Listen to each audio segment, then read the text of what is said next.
Albert Einstein का जन्म Germany में बुटेनबर्ग के एक यहूदी परिवार में हुआ। उनके पिता एक इंजीनियर और सेल्समैन थे। उनकी मां पॉलीन आइंस्टीन थी। आइंस्टीन को शुरू में बोलने में कठिनाई होती थी। उनकी मातृभाषा जर्मन थी, परंतु बाद में उन्होंने इतालवी और अंग्रेजी भी सीखी। अल्बर्ट आइंस्टीन एक असामान्य बुद्धि वाले व्यक्तित्व थे। जब वो पैदा हुए तो उनका सर सामान्य बच्चों की तुलना में बड़ा था, जिसके कारण उन्हें अबनॉर्मल समझा जाता था। परंतु उनका यही सर उनकी मृत्यु के बाद अजूबा साबित हुआ, क्योंकि उनका मस्तिष्क सामान्य लोगों के मस्तिष्क से 15% बड़ा था और वो अपने दिमाग का 13% हिस्सा ही पूरे जीवन में उपयोग कर पाए थे, जो कि एक सामान्य मनुष्य से 12 गुना ज़्यादा था। आइंस्टीन शुरुआती दौर में शर्मीले स्वभाव के शांत व्यक्ति थे। बहुत बड़ी उम्र तक वो बोलते भी नहीं थे, जिससे उनके माता पिता इस बात से परेशान थे कि कहीं उनको कोई बीमारी तो नहीं है। लगभग 9 साल की उम्र से उन्होंने बोलना शुरू किया और इस बात का पता तब चला जब एक बार खाने की टेबल पर गर्म सूप पीते वक्त उनका मुंह जल गया और वो अचानक बोल पड़े, सूप बहुत गर्म है। उनकी आवाज़ सुनकर उनके माँ बाप को खुशी के साथ साथ अचंभा भी हो रहा था। उन्होंने उनसे पूछा कि वो बोलते क्यों नहीं थे, तो इस पर आइंस्टीन ने जवाब दिया कि अभी तक सब कुछ सही था। 1880 में उनका परिवार म्यूनिख शहर चला गया, जहाँ उनके पिता और चाचा ने मिलकर इलेक्ट्रॉनिक फैब्रिक जे आइंस्टीन सी नाम की कंपनी खोली, जो कि बिजली के उपकरण बनाती थी। और म्यूनिख के मेले में पहली बार बिजली की व्यवस्था भी इसी कंपनी ने की थी। आइंस्टीन का परिवार यहूदी धार्मिक परंपराओं को नहीं मानता था और इसी वजह से आइंस्टीन कैथोलिक स्कूल में पढ़ने जा सके। आइंस्टीन को वो काम पसंद था जिसमें उनकी रुचि थी। अपनी माँ के कहने पर उन्होंने सारंगी बजाना तो सीखा, परंतु उसमें दिलचस्पी ना होने के कारण छोड़ दिया। परंतु उन्हें मोजार्ट के सारंगी संगीत में बहुत आनंद आता था। आइंस्टीन का जन्म 14 मार्च 1969 को हुआ और इस दिन को पूरी दुनिया में जीनियस डे के तौर पर मनाया जाता है। आइंस्टीन नास्तिक थे और वो धर्म विश्वास नहीं रखते थे। आइंस्टीन अपने विद्यार्थी जीवन में एक औसत छात्र थे। उन्हें उनके साथी मूर्ख कहकर मजाक उड़ाया करते थे। आइंस्टीन का फेवरेट सब्जेक्ट गणित था। आइंस्टीन के विज्ञान के प्रति रुचि बढ़ी जब वो 5 साल की उम्र में उनके पिता ने उन्हें कैंपस ला कर दिया। गणित के सवालों को वो चुटकियों में हल किया करते थे। परमाणु हथियार बनाने में उनके दिए गए सूत्रों का अहम रोल है, लेकिन बाद में उन्हें इस बात का दुख भी हुआ उनके दिए गए सूत्र पूरे मानव जाति को खत्म कर सकते हैं। आइंस्टीन एक विश्व प्रसिद्ध सैद्धांतिक भौतिकविद थे, जो सापेक्षता के सिद्धांत और द्रव्यमान ऊर्जा समीकरण E=mc² के लिए जाने जाते हैं और उन्हें इसके लिए 1921 में प्रकाश विद्युत उत्सर्जन की खोज के लिए नोबेल पुरस्कार से सम्मानित किया गया। आइंस्टीन पढ़ाई में कुछ खास नहीं थे, किंतु गणित और फिजिक्स से उन्हें खासा लगाव था और इन विषयों में उनके अंक चौंकाने वाले होते थे। अपनी माध्यमिक स्कूलिंग के दौरान उन्हें विंटेलर की बेटी मैरी से प्यार हो गया था। आइंस्टीन बहुत रोमांटिक मिजाज के थे और इस बात का पता उनके लिखे गए पत्रों से चला। आइंस्टीन महात्मा गांधी से बहुत प्रभावित थे। उनके साथ उन्होंने लिखित पत्रों का आदान प्रदान किया।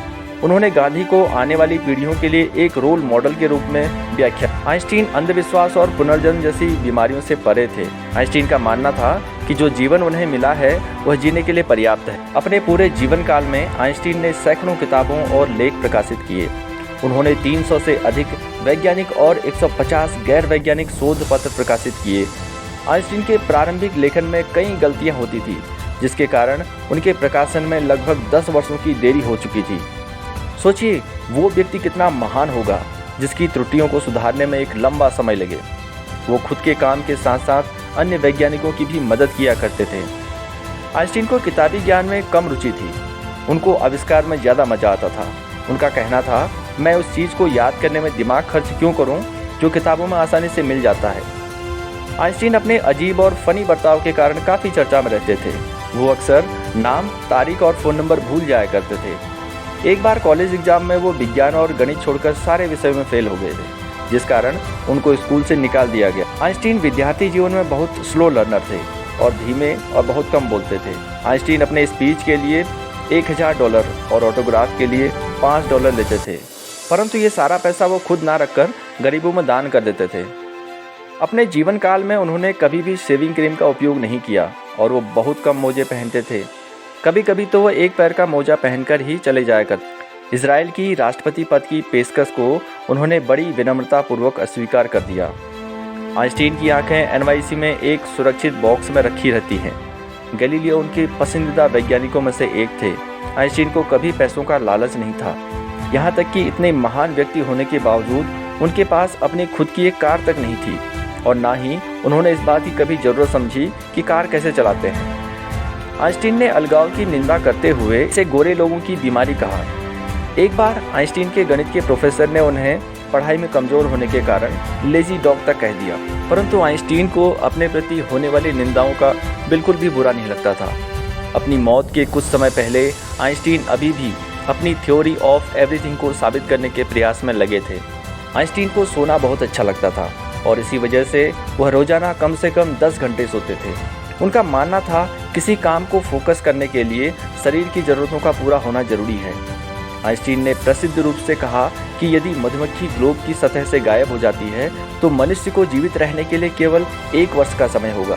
आइंस्टीन की मृत्यु 18 अप्रैल 1955 को हुई और उनकी मृत्यु के बाद डॉक्टर थॉमस टॉल्ज हावे ने उनका दिमाग रिसर्च करने के लिए निकाल लिया था और उनका परिवार इस बात से अनजान था और हॉस्पिटल की लाख मना करने के बावजूद इसे लौटाया नहीं गया।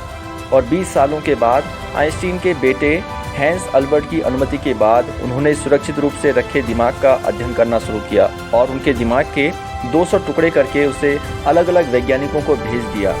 और इसी अध्ययन से पता चला कि साधारण लोगों की तुलना में आइंस्टीन के दिमाग में असाधारण सेल संरचना थी। इसी कारण आइंस्टीन असाधारण सोचते थे। मानव जाति को एक नई दिशा देने वाले व्यक्ति आइंस्टीन को दुनिया उनके योगदान के लिए कभी नहीं भूल पाएगी। दोस्तों, आपको हमारी यह वीडियो कैसी लगी नीचे कमेंट बॉक्स में ज़रूर बताएं।